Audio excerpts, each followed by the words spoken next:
Welcome to Civility and American Democracy, a national forum.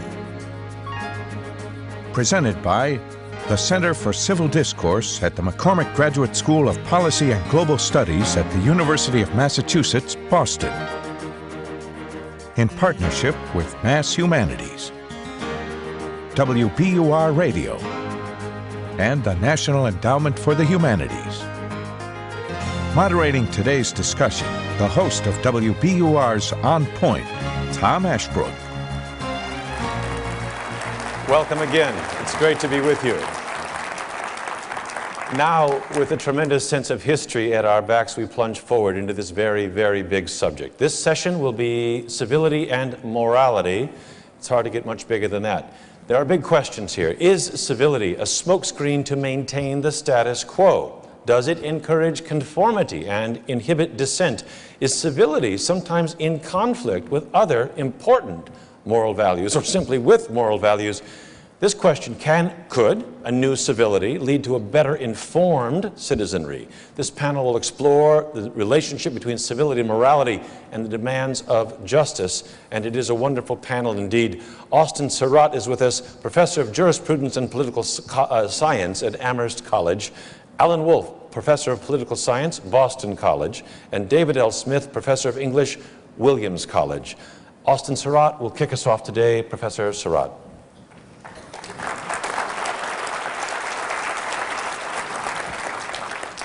When I received the invitation to participate in this forum, I was brought back immediately to scenes of my childhood.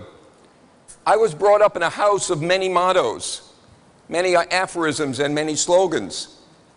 Indeed, every day at breakfast, I remember a little 3x5 card left at breakfast inscribed with what was called then the thought of the day. The more important the thought, the larger the index card. The more important the thought, the more vivid the inscription on the index card. And I think my mother's favorite, it was her largest and most vivid index card: being polite is always right. That was Mom's favorite motto. And I guess I'm here today to carry on an argument with Mom. So powerful was this message that 50 years ago, I stood on a stage like this, it was called a bima, to deliver my bar mitzvah speech. And I found a way to weave into my interpretation of my Torah portion Mom's favorite motto: being polite is always right.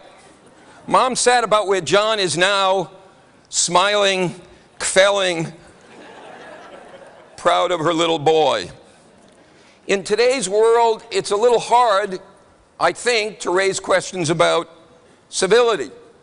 But I think it's particularly important to do so. Much of what I'm going to say in my few minutes is going to be perfectly continuous, indeed repetitive, of what you heard a little while ago. In an era in which incivility is all around us, in our public life, in our private life, I love the idea of the classroom as a haven from incivility. It doesn't describe the classrooms at Amherst. I'm sure it describes those at Williams.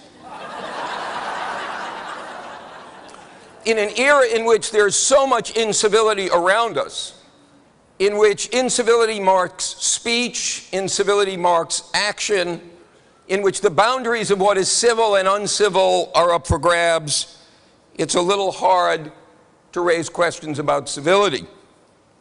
We have many leading advocates of civility in the United States today. Among the most important, President Barack Obama, who's spoken about it often in his public rhetoric. And indeed, in perhaps the foundation of Obama's political career, his speech at the 2004 Democratic Convention. While he didn't invoke the language of civility directly, the image of one America, not red, not blue, I think was a powerful preface to what would be an important theme of Obama's presidency.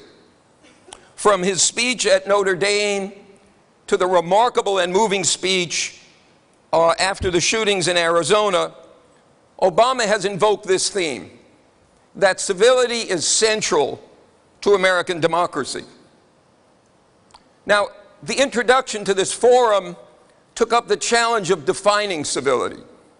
And there is a range of definitions of civility, from politeness to respect to engagement with the other to a willingness to compromise. For Obama, civility arises, I think, from modesty, from a sense of humility about one's public commitments. At Notre Dame, he said, civility sparks good works, charity, and kindness that marks hearts and minds. Well, today, in a sense, what I want to do is to carry on a conversation with the President, and more importantly with my mom, and suggest that at least where central public values are concerned, and I'm sure we'll return to this question of what is a central public value, that where central public values are concerned, civility is not our highest value. It is not always better to be polite than to be right, and breaches of civility do not always threaten democratic dialogue. So to put it directly, I have 2 points to make. One, civility is a secondary, not a primary moral virtue. And second, that we need to be careful to nurture the conditions under which civility can flourish. Calling for civility when conditions of injustice are such to propel anger and dissent and perhaps even violence seems to me to be a misplaced emphasis. It's not that civility has no value. The value of civility is great. Civility in the public realm is a little bit like due process of law in the realm of our legal institutions. To illustrate my worry about civility, I want to offer one example of what I would call a pathology of civility. An example in which the discourse of civility was used not to encourage dissent, but to call dissent to heel. I want to use an example in which the discourse of civility was not used to praise Martin Luther King, but rather to criticize him and to try to domesticate his activities. So let me take you back 50 years beyond my bar mitzvah to Birmingham, Alabama in 1963. Birmingham in 1963 was perhaps America's most segregated city. You'll remember that in 1963, King and others came to Birmingham to protest the rampant segregation in Birmingham. They were met by police dogs, they were met by fire hoses, and they were met with the warm embrace of Bull Connor. They wanted to protest. In their own way, they wanted to protest peacefully on Good Friday and on Easter Sunday. They were denied a parade permit, which is one of the legal requirements of civil protest in the United States. And Bull Connor, following a tactic which was then widely used in the South, it wasn't enough just to deny them a parade permit. He went to court and sought an injunction, a legal order, preventing the protest from happening. King and the Southern Christian Leadership Conference had encountered this strategy elsewhere in the South. And in the past, they had complied with those injunctions. But in Birmingham, they said no, they would not comply. They would disobey the law and march on Good Friday and Easter Sunday. And so they did, and they were arrested, and they were charged with contempt of court. On the Monday following the Easter protests, King and his lawyers went into the trial court and appealed to the judge not to cite them for contempt, to lift the contempt against them. The judge refused to do so. Standing on the proposition that there is nothing more important than respect for the law, the judge sent them off to jail. Eventually, their case made its way to the United States Supreme Court in a case which is not often talked about in American public discourse, read about in law schools, but I think not widely known in forums like this, a case called Walker versus Birmingham, which if you haven't read and you're looking for something to be depressed about, other than the impending baseball season, I recommend to you. Before the case reached the United States Supreme Court, 8 Alabama clergymen, allegedly white moderates, issued a statement condemning the demonstration in terms which would become reminiscent, or they forecast what the United States Supreme Court would say. Listen to these words. We recognize, these ministers said, the natural impatience of people who feel that their hopes are slow in being realized.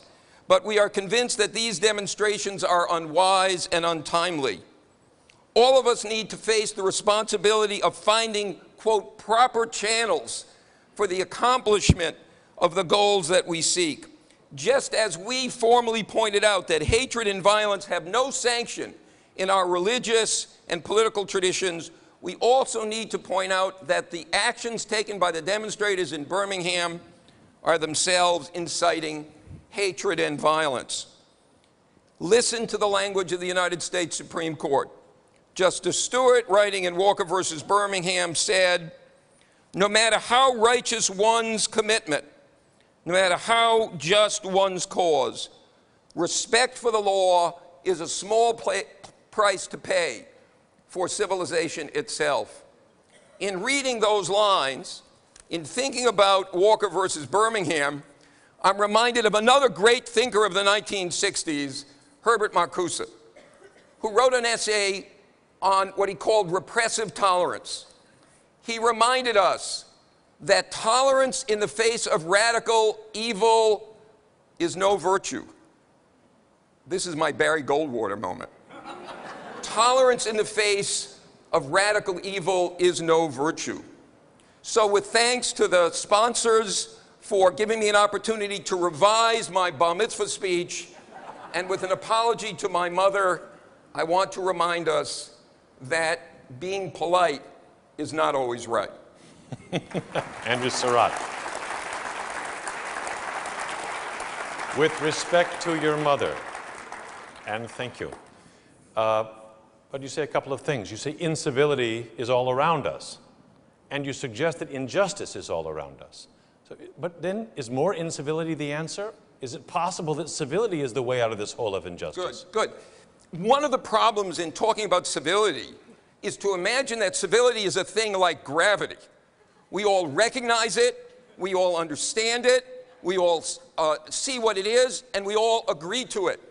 And questions which are posed as if civility was unproblematic and recognized to be the same thing by everybody, I think is the wrong way to pose the question. One person's civility is another person's demand for deference. One person's civility is another man's experience of repression. One person's speech about civility is another person's excuse for the maintenance of injustice. Thank you, Austin Sarat. Thank you very much. Let me introduce from Boston College, Alan Wolfe. Well, unlike Austin, I don't remember a thing I said in my bar mitzvah speech. In fact, I don't even remember giving a speech. I do remember the bar mitzvah. I've saved all that money. Look, when I first got this invitation, and let me just say what a great honor it is to be here. When I was first asked to do this, I said, oh, they want to have a bunch of discussions about civility, and I know Tibaldi, and I know Jim Leach, I know all these people, and they're all in favor of civility. So I'm going to be something of a wise guy and raise fundamental questions about it. I didn't realize that while, yes, indeed, I'm an academic and therefore a wise guy, that all the other people that were invited would go to far greater extremes than I would in raising questions about it. So in spite of everything I wrote in preparation for this, I'm going to try to use this opportunity to say a few good things about civility, just to be a double wise guy. First of all, I think civility presupposes equality. And since equality is a good and great virtue, so in that sense, is civility. Civility demands that we treat each other as we would treat ourselves. That if we're going to be good to ourselves, we should be good to other people.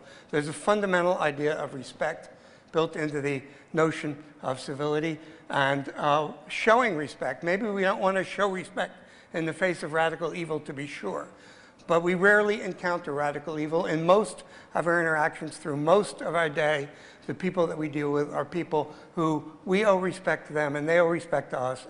And civility in offering that treats us as equals. Secondly, civility originated out of the idea of civil society, a notion that was formulated by thinkers of the Scottish Enlightenment in the 18th century and by political philosophers on the continent, such as Hegel.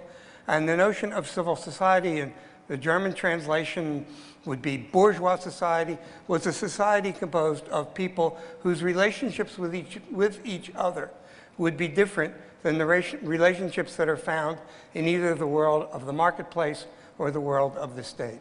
That in the marketplace we treat each other as instruments to the furtherance of our own self-interest, that in the realm of politics and government we are treated as subjects or citizens of a higher authority. But in this middle realm of civil society, this is the realm of what Tocqueville called the voluntary sector. This is the realm of all of those institutions in which we come together for purposes that we choose for ourselves, to pursue objectives that not only benefit ourselves but benefit each other. And in that sense, it seems to me civility is a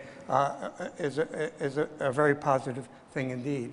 And the third thing that I want to say in defense of civility is that among the various moral virtues, civility does not demand of us that we engage in heroic or extraordinary achievements to accomplish it.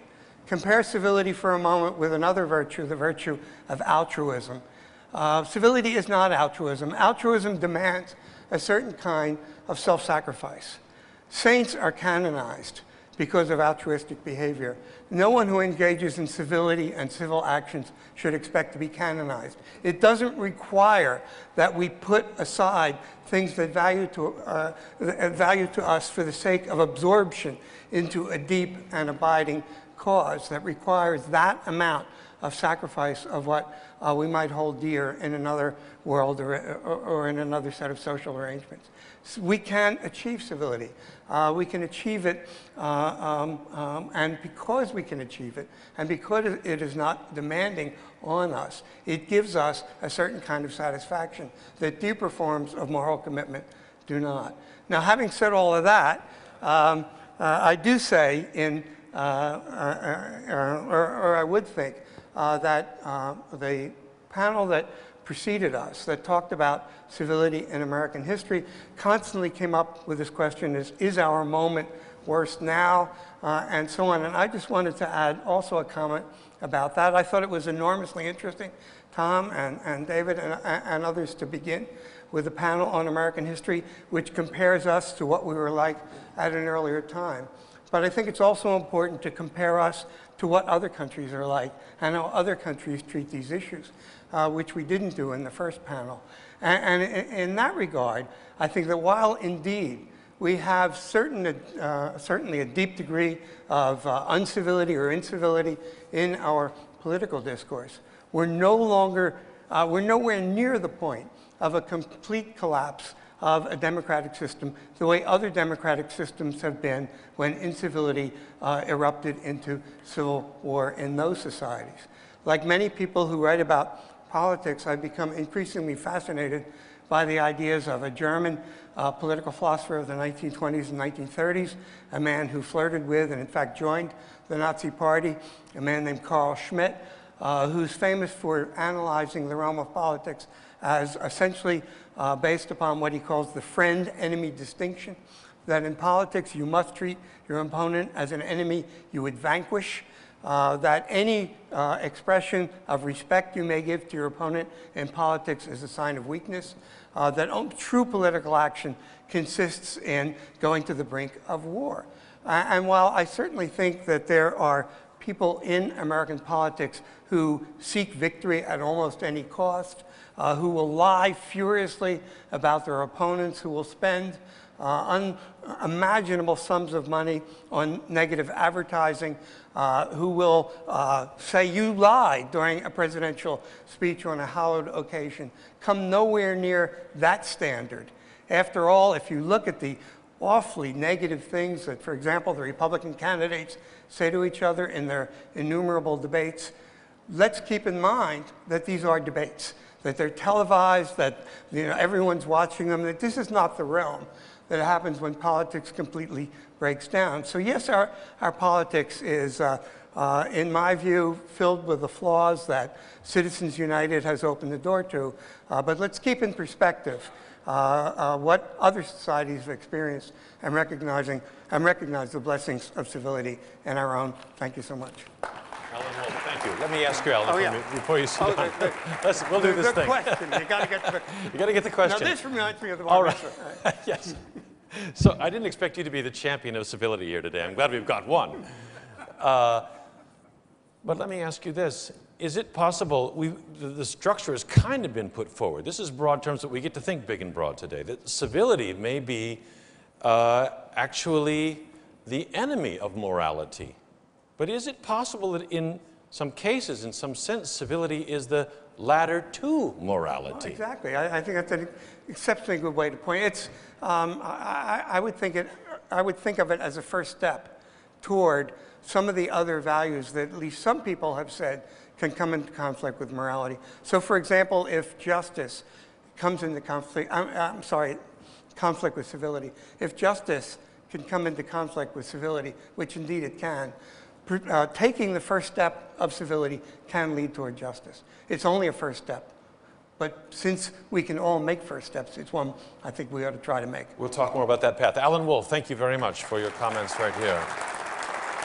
And please join me in welcoming David L. Smith of Williams College. David.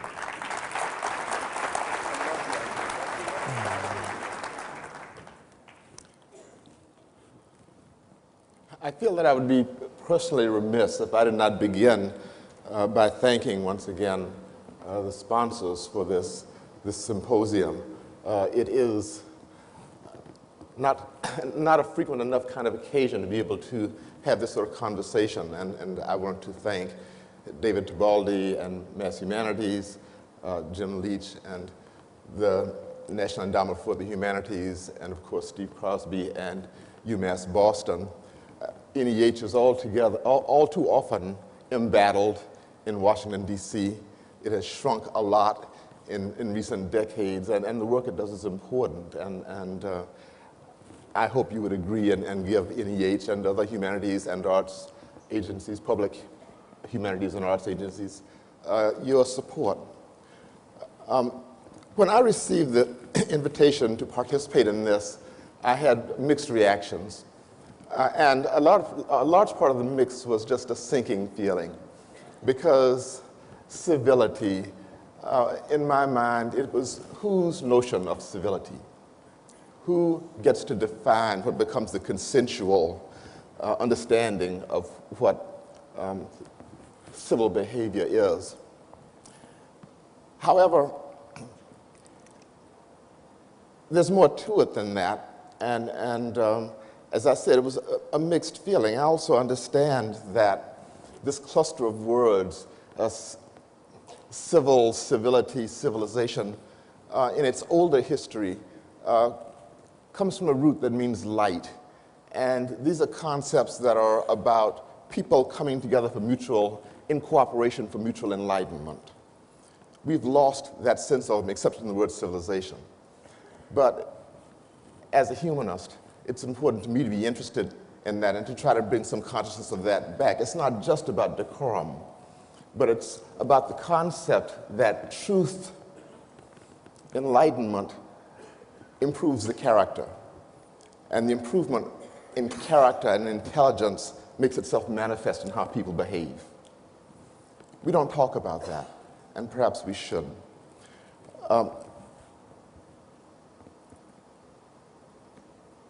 It's also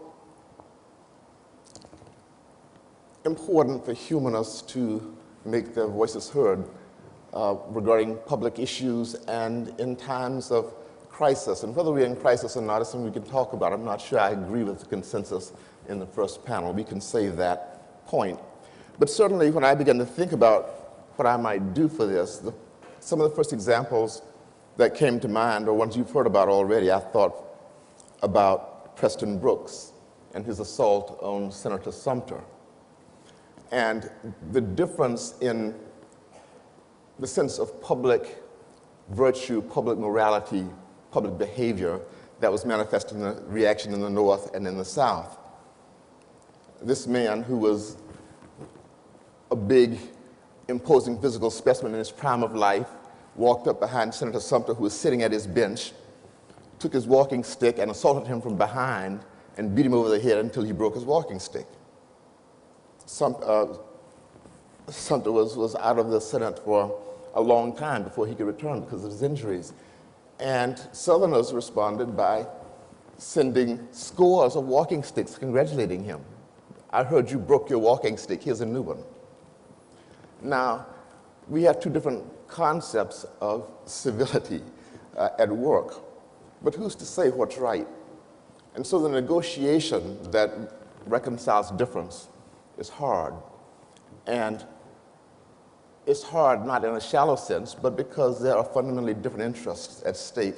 To come together, people must agree that cooperating is better than trying to vanquish the other. And it's been hard for us to come to that in America, because we always think we are right and we are entitled to impose through one kind of force, economic power or physical power, our own visions on other people. I thought about Ida B. Wells, who was a courageous journalist in the South, a black woman. In the 1890s, she started her own newspaper in Tennessee, and she took up the question of lynching, a real smart thing for a black newspaper owner and journalist to be doing in the Deep South in the 1890s, which was the most violent, racially violent decade of our history. And she, of course, got into trouble, but there were a lot of things going on. The Southern excuse for lynching people was always it's an assault on the virtue of white women. Oftentimes, it was other things. We saw the same thing in Wilmington, North Carolina. These white race riots often were assaults on black business communities. They were about competition. That was the case in some instances in Memphis, and Ida B. Wells lost one of her close friends, wrote about his lynching in terms of his successful business and the specific individuals in the community who wanted to have his clientele. She also wrote about sexual instances where it was well known in the community that this white woman and this black man were having a relationship. One of these guys got lynched, and she wrote a story that said, everybody knows that this person who was heading up the lynch mob was rebuffed by this woman who was having this affair with this black man. Now, that was an uncivil thing to say in Tennessee, anywhere in the South. Truth is not always welcome, so whether we can have a discourse of truth is also an issue then and now. And just let me say about Martin Luther King, I'm not going to talk at length about Martin Luther King, but the letter from the Birmingham Jail is an amazing document because of the way in which he forces his way into a discourse, a public discourse, that is so white supremacist. And when these 8 white ministers challenge him over the question of continuing to protest, of upsetting the community, and so forth, he responds from jail. And he wraps himself in the mantle of St. Augustine and the whole tradition of progressive Christian theology. And so he overturns the sense of authority, which I think he's working as a humanist, rereading history and making the lessons of history available to the public. Not just an activist minister, but a humanist who did his PhD work here in Boston and was very well trained and was here at a great moment in the 1950s when there was so much going on in progressive theology that he represents in that letter. And so I think we should be claiming Martin Luther King as a humanist, among other things, and looking to his example. And we need to be more effective as humanists in entering into the public sphere and engaging with the issues of our day. May I ask you a question? Thank you very much. If I may, and then we'll all come in here, but if I may go further with the letter from Birmingham Jail. There have been tremendous papers written in advance of this conference today, and I should say, by the way, you should check out the website centerforcivildiscourse.com. There's tremendous wealth of material there, including David L. Smith's paper. And you write there that that letter written from the jail, and this is important not just to civility, but the question of civil discourse, of starting that conversation. You say that it was a memorable example in the way that he addressed those ministers outside the jail, of how one might use a response to immediate disagreements to lay a basis for subsequent consensus. He was confronting them, but in a manner, as you describe it, that laid out the possibility of consensus and not simply conflict. Well, that's right. One of the things he does in the letter very concisely is to explain his conception of nonviolent protest.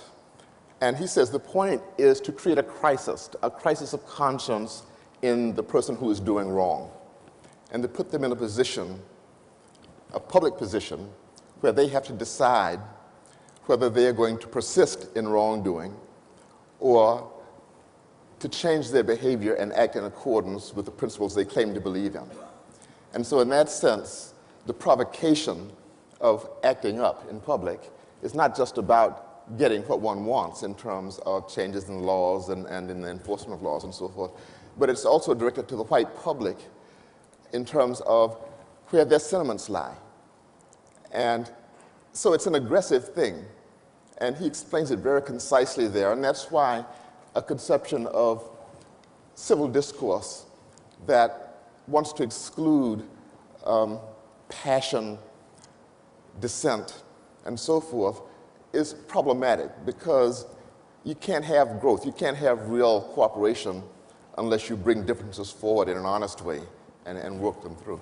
Let us bring it to the whole. Please join me in thanking David L. Smith.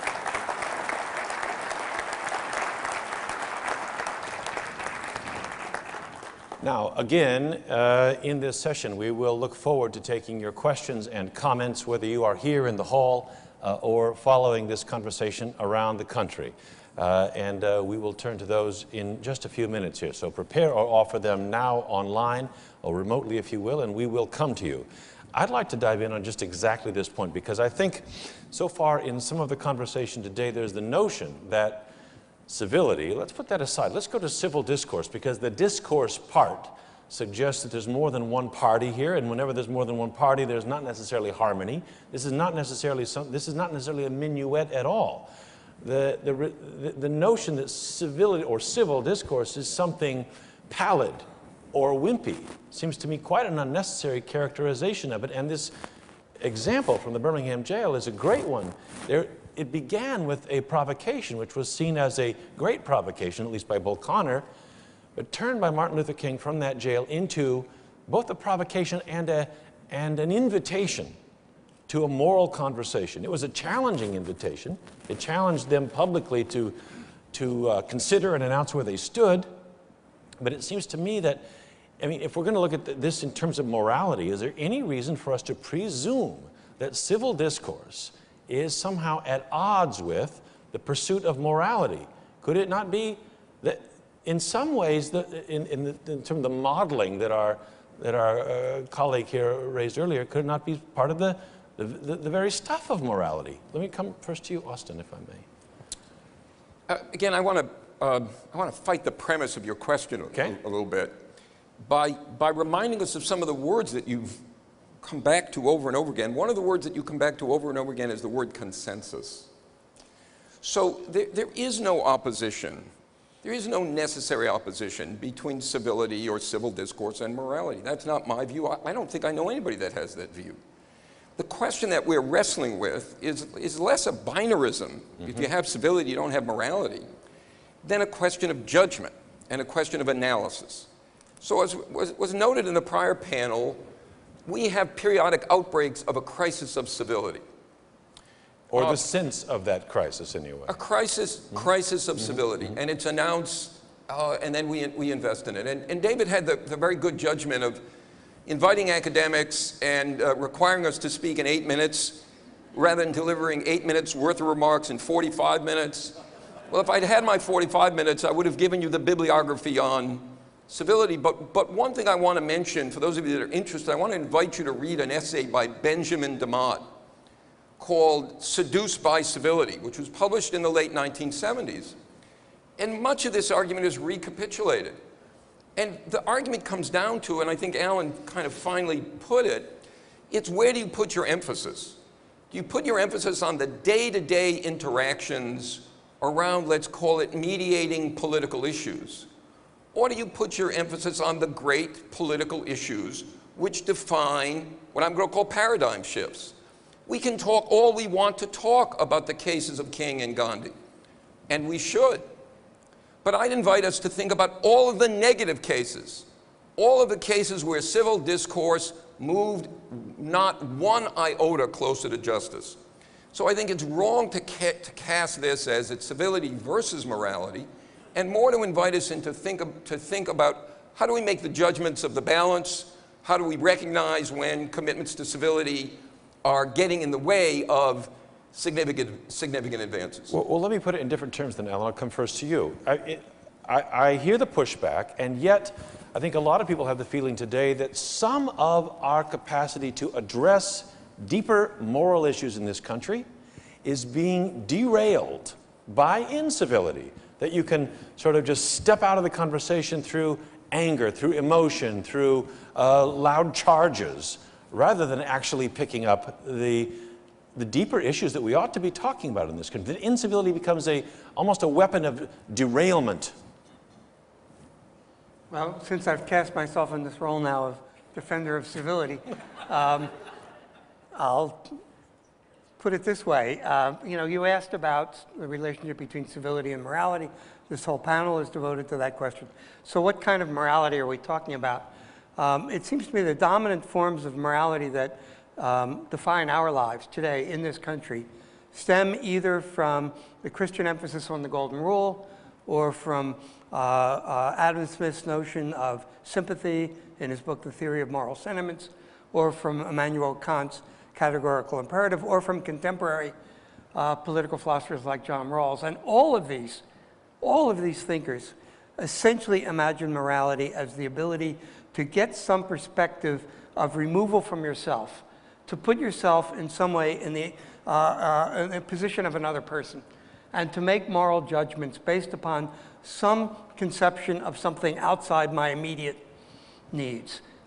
In that sense, it seems to me the act of putting yourself in the position of another person presupposes treating that person civilly. That without the conception that that other person, who I want to see the world through that person's eyes, I have to treat that person as a human being deserving of the same value that I would give to myself. And in that sense, I would make a very, very strong argument that civility is a precondition for morality. You look today, let's take up the issue of mass incarceration.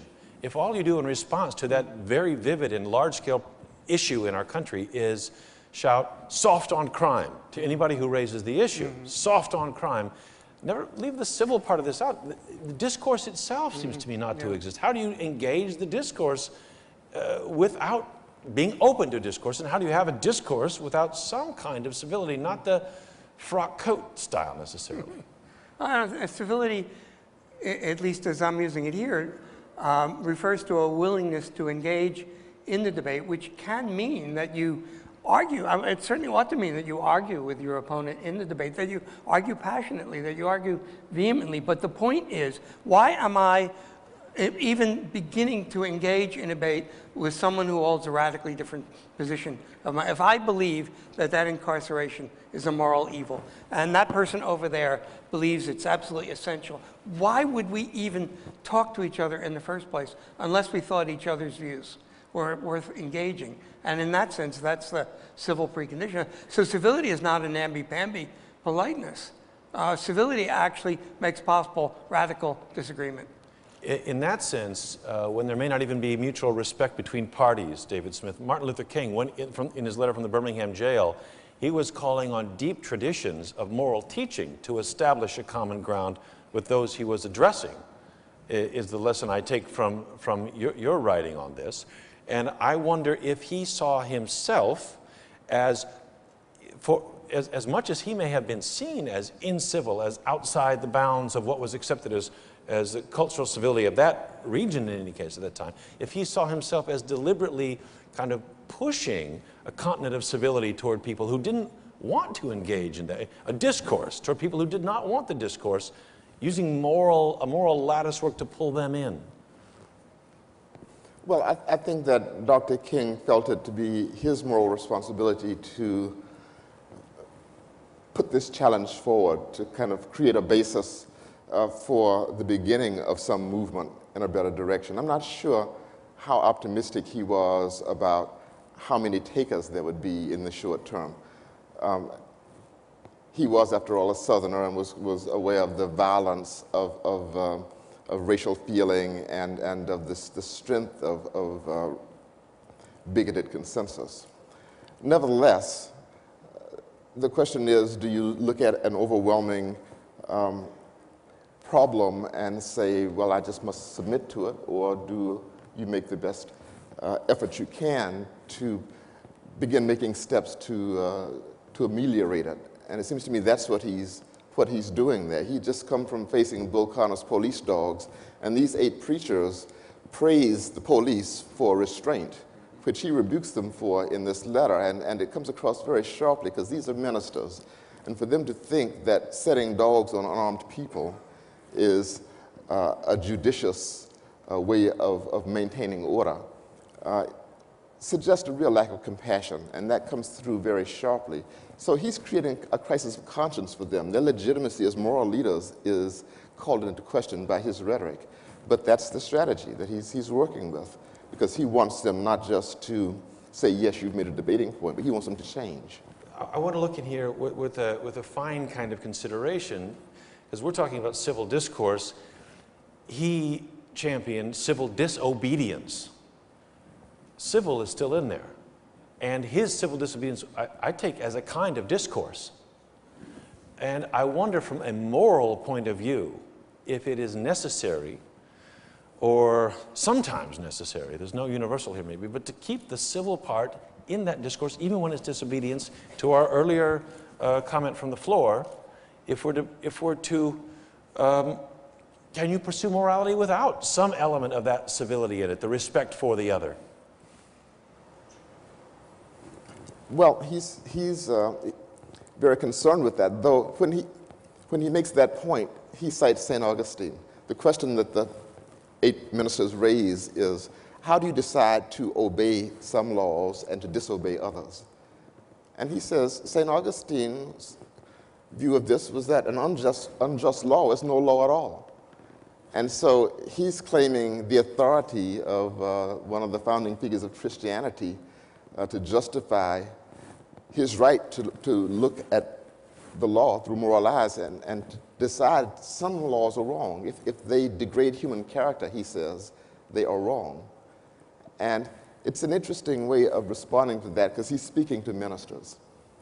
And the question is, what is your duty in terms of doing right, to obey the law of God or the law of man? What is uncivil here? Reconsider, please, ministers. Alan? I think this idea of duty that David just mentioned is absolutely crucial. I mean, when we talk about civil disobedience, Martin Luther King obviously comes to mind, but so does Henry David Thoreau, who wrote the classic essay on it. And in my view, much of the civil disobedience of the civil rights movement was indeed civil, but the Thoreauian total withdrawal from society and almost disdain for everyone else, so that you just simply leave, is an act of profound uncivil disobedience. I know that this being Massachusetts, there'll be a lot of Thoreau lovers in the audience, but whenever I teach Thoreau, I stress the utter selfishness of his perspective, which seems to me tells us something about what civility is. That civil means that you still are engaged in some kind of interaction with other people, no matter how much you view them as doing wrong, as opposed to just simply saying, this society is so corrupt, this society is so radically evil that I'm just going to withdraw from it completely. That latter kind of withdrawal is more like the heroic style that I put in opposition to civility, which doesn't require that kind of total withdrawal. Does respect and engagement as well, in fact, maybe necessitates engagement if there's true respect. I see you there, well, Austin. I really am beginning to feel ruthlessly academic. Bring it on. I want to invoke that ruthlessness to ask us to think a little bit about the terms respect. So I can empathize with people who commit radical evil. Empathy is the ability to stand in their shoes and understand them. I think I can do that. I don't sympathize with them. So one distinction you want to make is if civility is about the capacity to empathize, again, I know it's an important virtue, but I think we need to name it. But what really excited my pedantry was your invocation of the word respect. So we can say civility demands respect, or we can say civility demands tolerance. Those are two very different things. There's much in the world that I will tolerate that I don't respect. Tolerance is a willingness to live with things. Respect is a positive embrace of them. And if you say civility is about respect, I think you have to name the thing that is being respected. Whereas if you say civility, and this is what I thought Alan was talking about when he made his remarks, civility is a kind of modest virtue. It doesn't take a lot. Well, if it's a modest virtue, it feels to me more like simple tolerance than it does like respect, which is a fuller virtue, and a virtue which really does require us to engage in what am I respecting? Not everything deserves respect. So I think it's really important to name this thing called civility. It can be named as a very thin virtue, or you can thicken it up. And then it becomes a little more demanding than the portrait that Alan Well, help us thicken it then. Bring more of your bibliography to us, Austin. I mean, help us thicken this notion of civility, civil discourse. Right. Well, I think I did. So a good idea is always worth repeating. So let me repeat it. I'm not opposed to civility. I had a PowerPoint, but I'm a little nervous about technology, so I didn't use it. Had I had it, you would have seen that my first slide would have said putting civility in its place. Not abandoning it, not trashing it, but rather trying to think about the contingencies that are associated with civility. So again, let me pick up on Alan's wisdom. Alan tries to connect civility and equality, and I think that's right. The question is whether civility can get us to equality, or whether equality is a precondition of civility. Rawls, I think, would have thought that equality was a precondition of something called civility. Now, Alan rightly reminds us that Rawls thought that there was a way to get to, or at least help us all understand as a philosophical matter, the priority of equality. But when it comes to translating that into political action, again, I think we need to think about the contingencies of civility, its proper place, and its limits, and whether we want it to be a modest virtue or really a quite demanding virtue. I guess we're here today because some dream of it as a demanding virtue. It has its modest place and the modest fruits of that modest deployment, but if we want it as a demanding virtue, if we imagine we would like to engage in civil discourse that pursues moral ends, David, how do we know if we're on a path that's moral and not just civil? How do we weigh civil discourse to say, is this a path that's worthwhile in a deep sense, or is it simply a path that's comfortable because it has decorum? Well, I really don't know. I must admit, I don't think all that much about morality. I'm more interested in civility and this civil aspect of politics, and a discourse around political issues that is about rights, about the treatment of citizens, about questions of equality, not only in an abstract political sense, but to look at what's happening in our country now. This is one of the places where I have some disagreement with the previous panel. There's a radical shift that's happened in the distribution of wealth. That has implications, especially when one recognizes the way in which large amounts of wealth compounds. And so the wealthy are not just richer by adding on the amount of tax money they didn't pay, but that money gets invested, it compounds. And the rest of the society is dropping further behind. Everybody knows this. Clearly, there are political implications, not just at election time, but in terms of the entire way of life of people. And so to me, to be able to have a conversation about that, to begin to try to act in ways that stand against turning our country into something that's like pre-Enlightenment Europe, is a compelling imperative. And I myself would not want to get there with moral language. I would like to make that a political conversation. That's a personal choice, depending on what one's philosophical orientation is. So what's the role of civil discourse in making that a political conversation? We've seen an Occupy Wall Street, Occupy you name it, answer to this challenge. And you may call that civil disobedience. You may call that even civil discourse with pup tents and, and a lot of people in the park. Well, I think there's an immediate response to that, which is that we have the Tea Party movement and we have the Occupy movement. They're both concerned with the misdistribution of wealth. They should be talking to each other, but they cannot do that until they begin to address some of these issues of civil behavior. You've got to be able to avoid insulting the other person long enough to get them to have a conversation. And that's why this becomes so important. That's why I think this whole initiative became forward, because the question was, why is Washington so dysfunctional? And one response was because of the breakdown of civility within the halls of the Congress. I'm not sure that's true, but we have to address that if we want to be able to cooperate. Alan, my sense is that the reason people are here today and following this around the country is not because they wish to avoid the moral life for themselves or for this nation, but actually because they, in a civic sense, they wish to pursue it, and they see it being not vigorously enough pursued. And so that civil discourse, I don't see as a call for strike up the Strauss waltz music, but rather let's get in this and talk as fellow citizens of mutual respect who desire a better nation. They want to do it.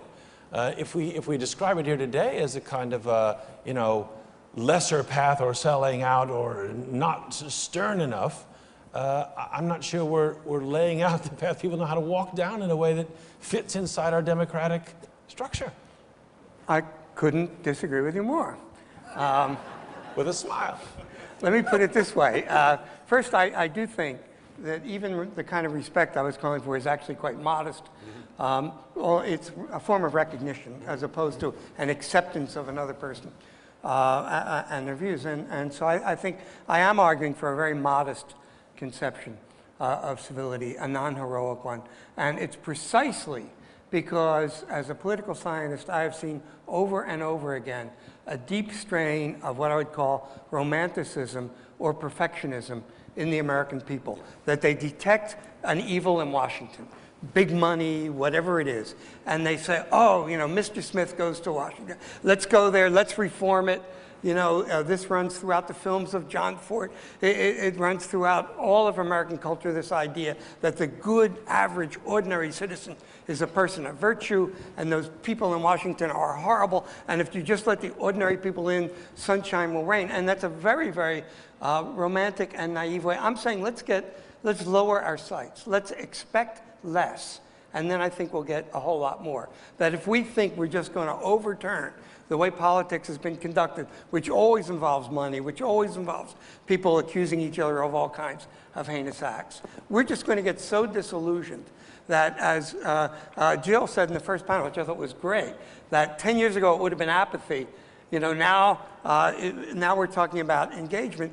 If that engagement runs the risk of that kind of disillusionment, it'll be apathy again in 10 more years, and you'll be doing. But I don't understand. How do we expect less and get more? So How do you do that? let's lower our sights. Lower our sights. How do you expect less and get more? I would think that a democratic polity would need to raise its expectations along with its voice to get more honesty, to get less corruption, to get more responsiveness, to get more even engagement with moral issues. How do you expect less? Well, I'll let other people speak, but I just want to say, political scientists begin with the fact that a certain amount of corruption, a certain amount of dishonesty is just built into the nature of politics. And to expect it's not going to happen is exactly to bring the sort of religious sensibility of salvation and moral perfection to a world that where it doesn't belong. All right. And shouldn't belong. All right, we're lowering our standards, our sights by the second here, but we're hoping. Let's make some, I actually think we've been making some progress, and I think that in 2012, in this election campaign, some of the more angry, uncivil, money-laden voices may lose election. It's not necessarily clear to me that the tremendous amount of money unleashed by the Citizens United decision will be as positive a factor in determining some of these elections. Let's step at a time, Tom. Step at a time. Step at a time, but on what path and in what tone? I want to open the conversation again at this point to our audience here in the hall and around the country. If you have a question or a comment here in the hall, please come to the microphones. We'll be following on Facebook and Twitter and email around the country as well. There's a Twitter question. Let me bring it to our panel from Laura. And she says, would you view the Occupy movement as a form of civil disobedience? If I may, Laura, let me first say, would you view the Occupy movement as a form of civil discourse before we even get to disobedience? And I'll put that to you, David. Well, I think the Occupy movement clearly is attempting to open up a more progressive public discourse about the issues of growing inequality and so forth. I think it's engaged in civil disobedience when they break the law. When they're not breaking the law, they're simply behaving in the normal way that the citizens behave who want to address issues in public. Austin, if it's civil disobedience, and the laws are broken sometimes perhaps in the Occupy movement, is that a welcome part of civil discourse in moral terms? I think it's wrong to equate the Occupy movement with the Tea Party. I think the Occupy movement is engaged in a broader and a deeper critique than current levels of federal expenditure. And again, this goes to, I think, the point that Alan made and Tom, the point that you made as well. I think one way to judge the Occupy movement is to look not only how has it conducted itself when it was, so to speak, left alone, but to use again the thing that you've been raising with us, what kind of discourse has it enabled us to have? And I think the discourse that it has enabled us to have has moved us, again, with respect to political science, beyond a kind of gentle incrementalism about radical income inequality in the United States. So I would say, let's look at how they behaved when they were left alone. That is to say, before mayors and others said, we're going to clean them out of these parks, on the one hand, and on the other hand, and that was a kind of model of civil discourse. I mean, a model of a kind of community and how it functioned. And on the other hand, let's look at the issues that it's put on the plate and the way in which it has emboldened politicians who might have been a little more incremental, not to name Obama, to now at least begin to think a little bit more like the latter-day Al Gore. We don't know where the Occupy movement's going to go. There's no saying it's over. We'll see where the path leads. Is there an important boundary between civil discourse and civil disobedience, Alan, or is civil disobedience just an extension of civil discourse? Well, the Occupy movement is a discourse. I mean, it's all about discourse. It's all about getting into the language of politics, something that the language of politics had been excluding.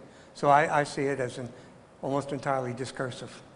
So I don't accepted state. No distinction. It's a... Well, this particular movement, I agree with almost everything the other panelists have said. The Occupy movement was a movement that came about because there was no space for the concerns that they were raising coming out of Washington, so they raised it in another way, and it's now part of the language. Let's take a question from the floor, if I may, sir. Thank you. I'd like to connect up a couple of dots here that I've heard recently. Professor Wolfe talked about discourse and why we would have discourse with people with whom we radically disagree on some issue. And we've also been talking about morality.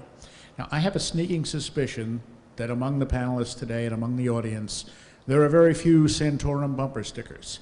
Yet Senator Santorum, Representative Bachmann, Professor Charles Fried at Harvard would contend that they are the guardians of morality in this society. And the third, there's sort of a strange connection here. They're not here. Charles Krauthammer is not here. Charles Fried is not here. George Will is not here. It seems to me as if all of us are coming from one side of the concern for discourse, and those we want to have discourse with are not in the room with us or not in the front of the panel. And I don't know if that's a reflection or a question, but I'd love a response. Austin, I'll come to you first. I'm tempted to say I wish I was Charles Fried, but I'm not. Right, it sort of depends on what your model of conversation is. And there is one model which I resist on my own campus, which is what I call the battle of the worlds model, which is the debate. You have a right-winger and you have a left-winger, and they battle it out. Because I think it produces a certain kind of entertainment, but not often a certain kind of enlightenment. So you've invited me to be Santorum, let me be him. One of the ways in which the discourse of civility is important is it helps us think about the arenas within which we contest political issues. The United States Supreme Court made a decision in 1972 in Roe versus Wade, which precipitated a mass social movement. It is a mass social movement with which I disagree profoundly. And I don't accept all of its tactics. But I'm glad that it was mobilized. I think our politics is enriched when issues which are of profound moral significance, I agree with Jill, at the end of the day, politics is not going to be where they get resolved, are brought into the political debate. So maybe that's Santorum light, because I don't agree with the substance of the movement, but I think it's too tempting to criticize the way in which a conversation is carried out. We don't agree. I mean, would you like more? I'll pick on him a little bit more. I'm not sure, maybe it would have been better off had someone been sitting in Alan's place. Wow.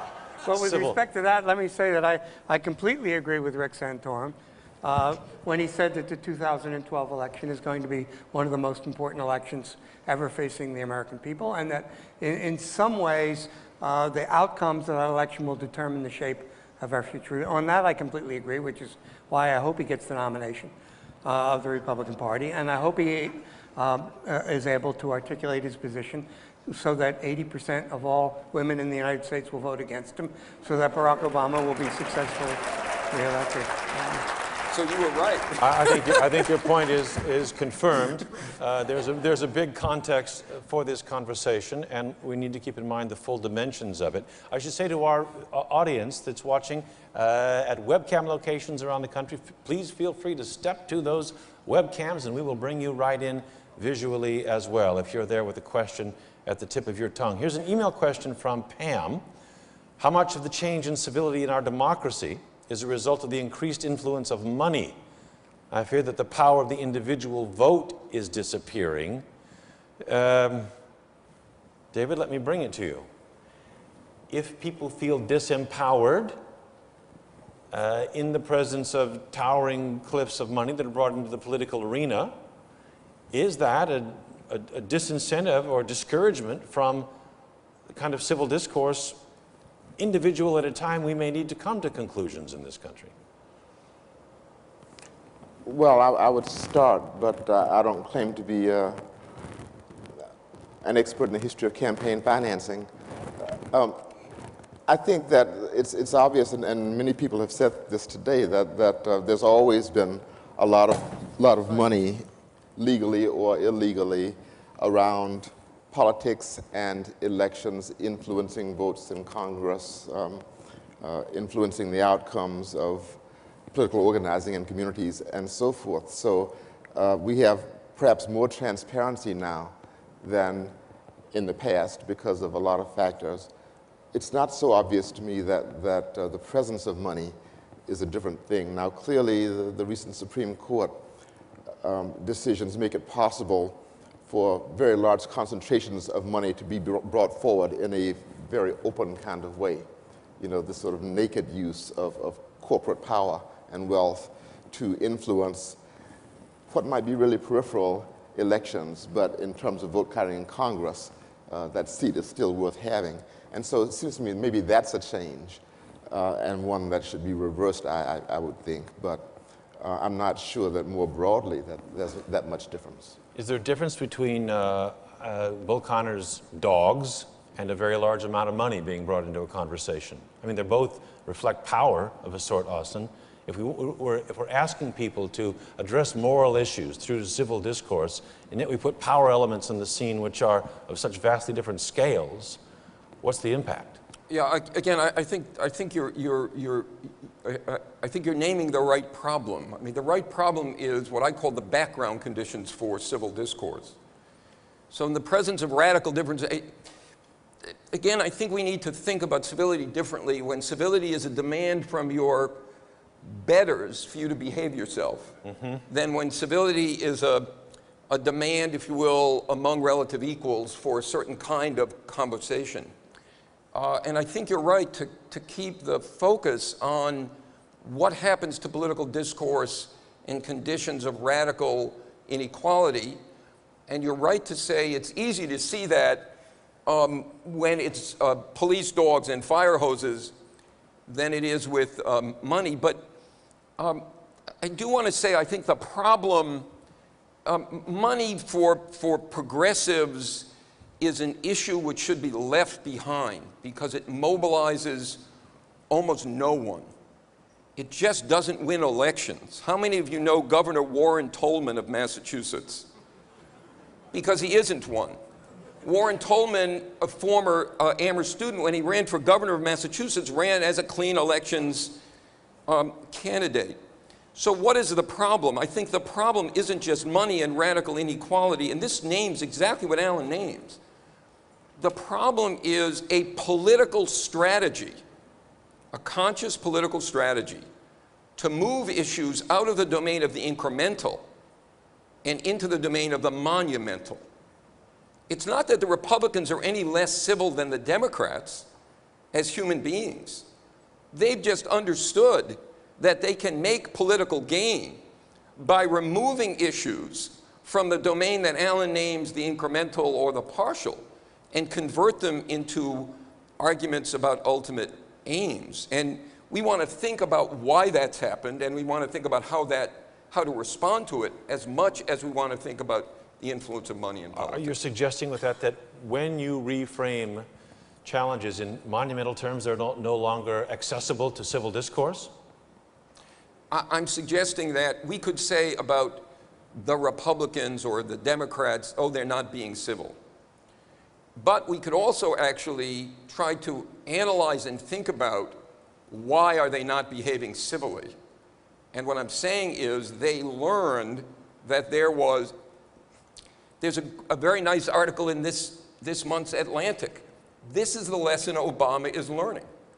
He went to Washington to change Washington. And what he's learned is you can't, Randy Kennedy said it, being civil with a bully is not an effective strategy. So I think what we see is that there's more political gain. This is to say, as if I was some kind of cartoon, we've met the problem and it's us. I mean, the reason why that happens is because it has political appeal. Richard Nixon learned it in 1968 in the Law and Order campaign. And many Republican politicians at the national level have continued to pursue it. Is the first term then of President Barack Obama, Alan Wolfe, evidence that civil discourse doesn't work? Is it he came championing it. He gave it a 2004 connection. Let's not be red, let's not be blue. Is it, you know, exhibit A of the limits of civil discourse in our society when the President of the United States cannot successfully, some would say, champion it and act on it and govern with it? Can I answer the emailer's question instead about money and politics? You got to answer both. I mean, very good. With respect to the money and politics question, I think money, the kind of money that's poured in is a great danger to our democracy, and it grows out of a fundamental misunderstanding of the civil requirements of democracy as exemplified by the majority in the Citizens United decision.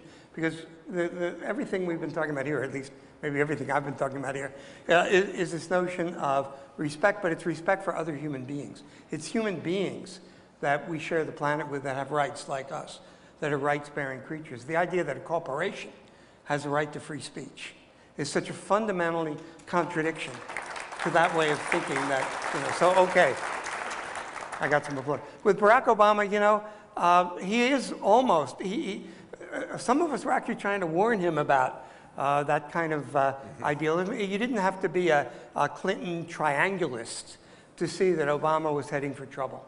That there was another path between the kind of pure cynicism of the Dick Morris advice to Bill Clinton about essentially cut the Democrats in Congress off and triangulate with the Republicans, and Obama's idealism about how he was going to bring new. He could have found, I think he did set himself up for a terrible fall. He didn't recognize that he would be much better off fighting rather than essentially conceding from the beginning. But to his credit, he's learned. And he's now where he should have been 3 years ago. But what? You know, that's progress. That's what I mean. Yeah, that's increments. Incremental Davis, let me put the same thing to you. What lesson do you draw? I mean, we're all here today to think about civil discourse. In this panel, we're thinking about civil discourse and morality. Barack Obama wrote about both in his early work. He campaigned certainly on civil discourse. He came into the White House promising to implement it, and we've seen some degree of tremendous frustration there. So what lesson do you take from that? Here we are at a forum devoted to civil discourse with a president who, you know, ran the flag up and got it shot to shreds. What lesson do we draw? Well, I have contradictory observations about it, and I'm not sure that I have a conclusion.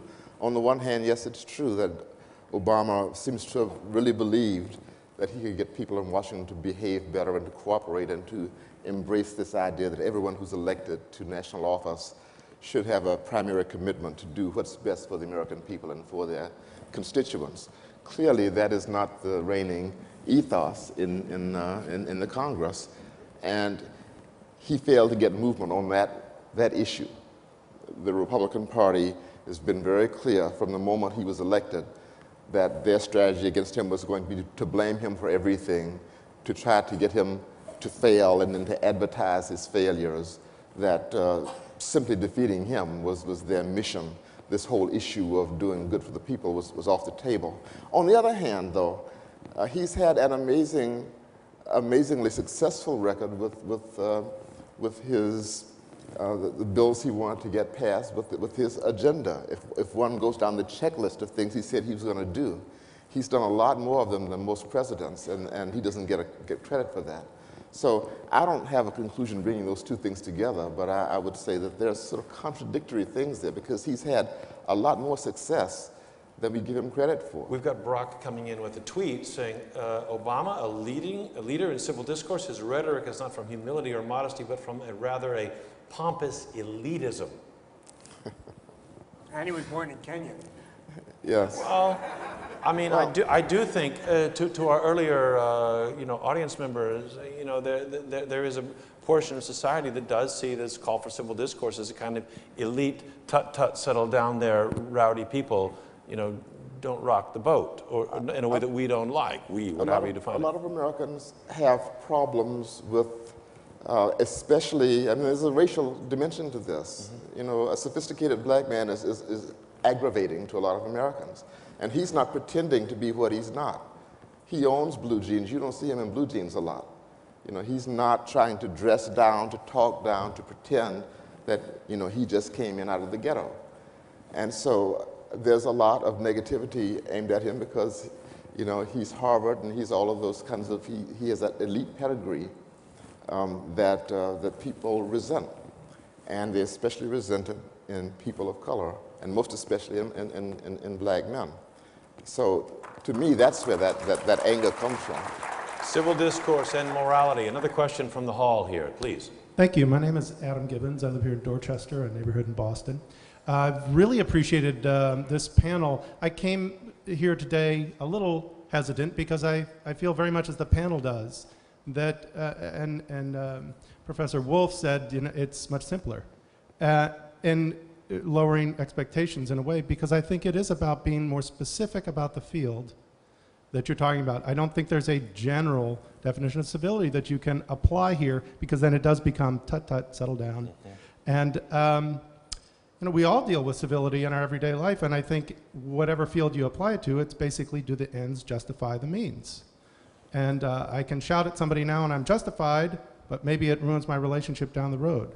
But we're pretty much here to talk about politics, and I think what's missing, for example, from the comment that came on the field, the response that I think seems to be missing today is what Professor Smith and the other professors brought up today, which is really, I think, best exemplified by Martin Luther King, but many folks, which is to analyze what's said and identify the environment or the landscape that is being discussed. So President Obama is elitist, this person says.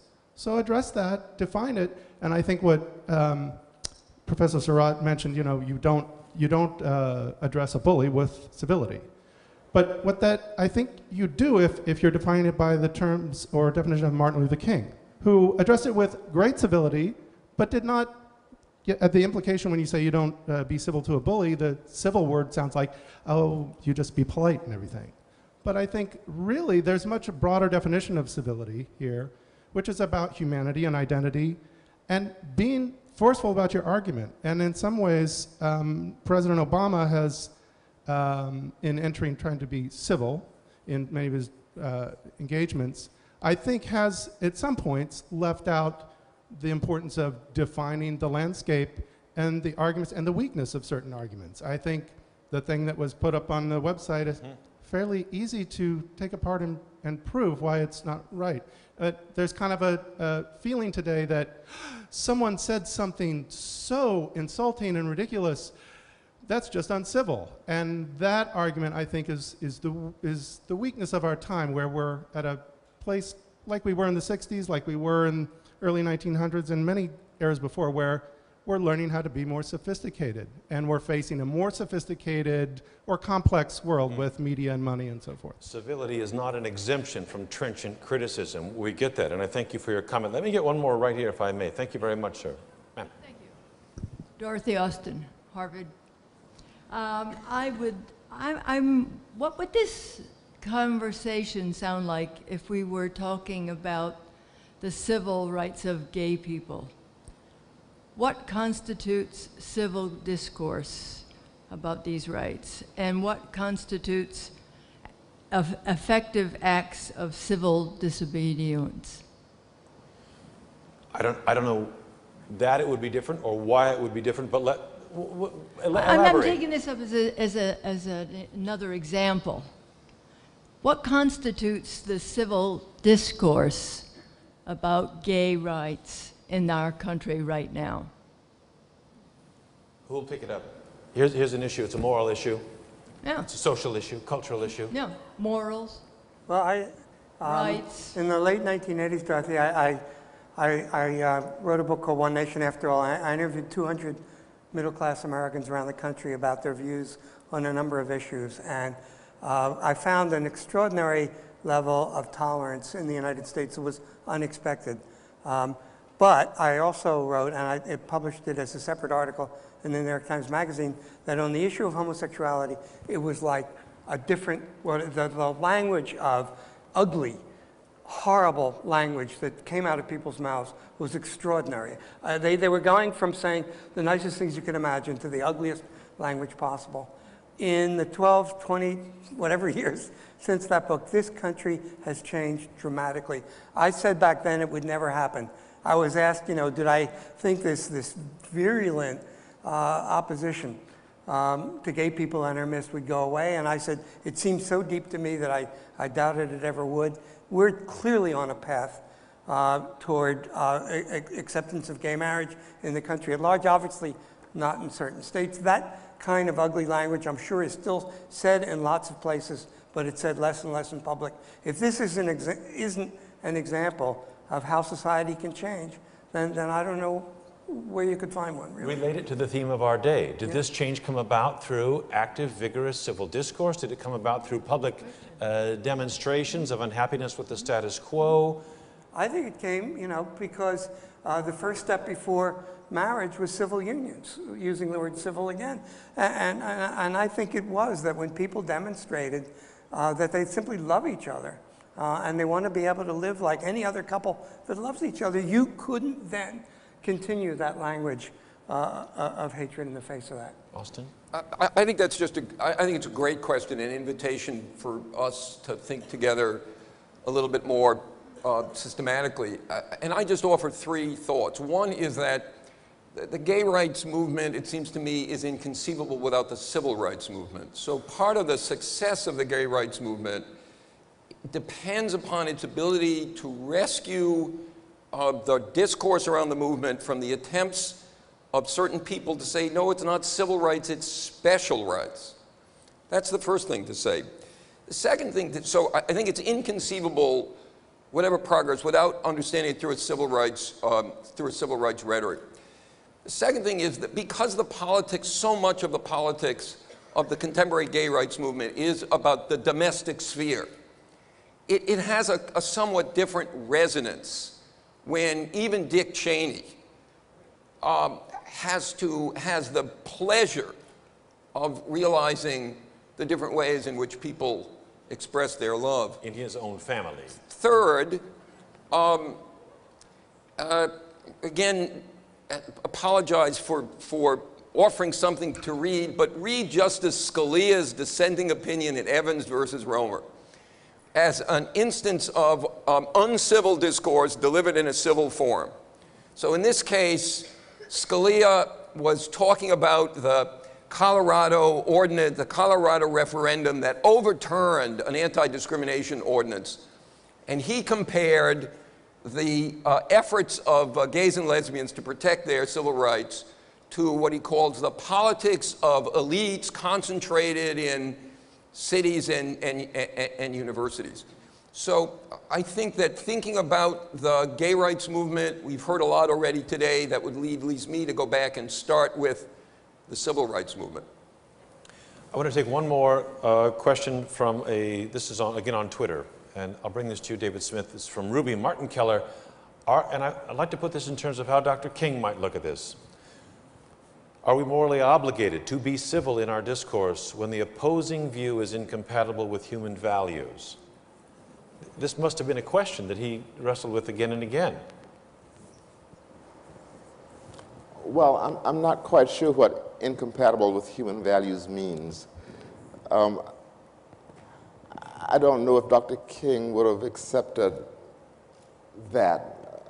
Racial injustice? The examples, he thought that people were mistaken, but he thought that they could be brought around. Some would take longer than others. But clearly the thrust of his politics was not just to accomplish the specific local legal issues that he was pursuing, but he wanted to transform the attitudes of a society. And so if you believe that people can cross over some line where they hold values that don't belong in the human context anymore, then it would be pointless to have a politics that is predicated on the idea that you can reach people and get them to change. But surely he was trying to reach across just that kind of chasm in his time. And some people are really extreme. I mean, I don't think he believed that he was going to touch Bull Connor's heart. I'm not sure if he thought Bull Connor had a heart. But that doesn't mean that the extreme cases, the small number of extreme cases, should be seen as exerting such powerful influence over the whole group. If you work at stressing the things that you hold in common with people, the human values that you hold in common, you can reach a lot of people. That's what his concept was, and it takes longer to get some people to see the point. Even if you have to step by Bull Connor and reach for the 8 ministers, or even past the 8 ministers to reach for a nation.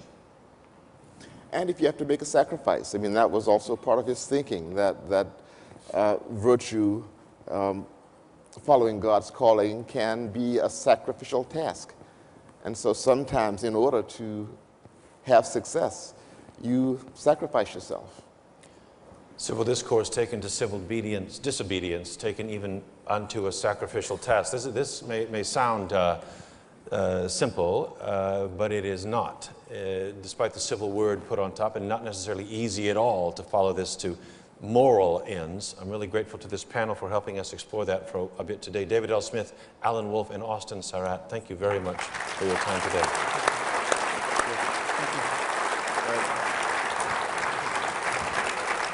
That concludes this session. We invite all of our listeners around the country to follow this and much more at the website centerforcivildiscourse.com. We'll take a short break and be right back with much more.